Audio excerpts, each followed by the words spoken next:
Website search ਕੀਤੀ, video YouTube ਤੋਂ ਕੱਢ ਕੇ ਬੱਚਿਆਂ ਨੂੰ ਦਿਖਾਈ। ਇਹਨਾਂ ਨੇ ਪੋਰਨ ਮੂਵੀਆਂ ਸਾਰੀਆਂ ਇਹਨਾਂ ਨੇ ਬੱਚਿਆਂ ਨੂੰ ਦਿਖਾਈਆਂ। ਔਰ ਮੈਂ ਮੋਬਾਈਲ ਬੱਚੇ ਨੂੰ ਲੈ ਕੇ ਗਿਆ, ਮੈਂ ਕਿਹਾ ਬੇਟਾ ਇਹਦਾ ਲਾਕ ਖੋਲ ਕੇ ਦੇਣਾ।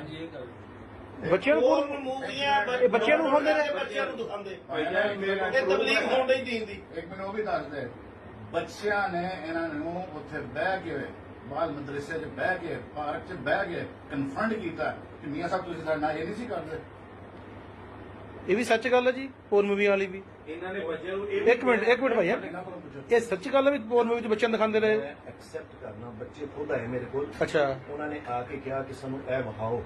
ਮੈਂ ਅੱਲਾ ਨੂੰ ਹਾਜ਼ਰ ਕੀ ਵਿਖਾਓ ਜੀ, ਕੀ ਵਿਖਾਉਣਾ ਤੁਹਾਨੂੰ? ਕਿ ਸਾਨੂੰ ਗੰਦੀ ਵੀਡੀਓ ਵਿਖਾਓ। ਇਹ ਤੁਸੀਂ ਵਿਖਾਈ ਫਿਰ? ਹੋਣ ਦੀ ਗੱਲ ਹੀ ਹੈ, ਇਹ ਵੱਡੀ ਤੋਂ ਬਾਅਦ ਦੀ ਗੱਲ ਹੈ। ਅੱਛਾ, ਪਹਿਲੇ ਦੀ ਬਾਤ। ਕਿਹਨੂੰ ਤੁਸੀਂ ਵਿਖਾਈ? ਕਿੰਨੇ ਬੱਚਿਆਂ ਨੂੰ ਵਿਖਾਈ ਤੁਸੀਂ? 4 ਬੱਚੇ ਨੇ ਬਸ। ਤੇ ਜਿਨ੍ਹਾਂ ਨੂੰ ਤੁਸੀਂ ਬਦਫੈਲੀ ਕਰਦੇ ਰਹੇ ਉਹਨਾਂ ਨੂੰ ਵੀ ਵਿਖਾਈ? ਇੱਕ ਮਤਲਬ ਹੀ ਮੇਰੇ ਕੋਲ ਆਏ ਨੇ, ਔਰ ਇੱਕ ਵਾਰੀ ਸਾਰਾ ਹੋਇਆ ਸਰ। ਹਰ ਬੱਚੇ ਨੇ ਇੱਕ ਦੋ ਤੁਸੀਂ ਕੀਤੀ ਬਦਫੈਲੀ? ਸਰ ਮੈਂ ਤੁਸੀਂ ਨਾ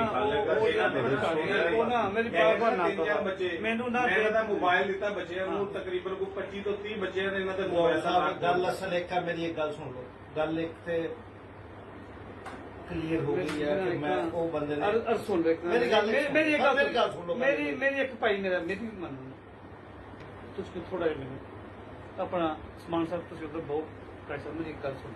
ਭਾਈ ਸਾਹਿਬ ਲੈ ਮੇਰਾ ਸੁਣ ਲਓ, ਫਿਰ ਉਸ ਤੋਂ ਬਾਅਦ ਜੋ ਵੀ ਹੈ ਤੁਸੀਂ ਬੈਠੋ ਉੱਧਰ ਭਾਈ ਸਾਹਿਬ, ਮੇਰੀ ਗੱਲ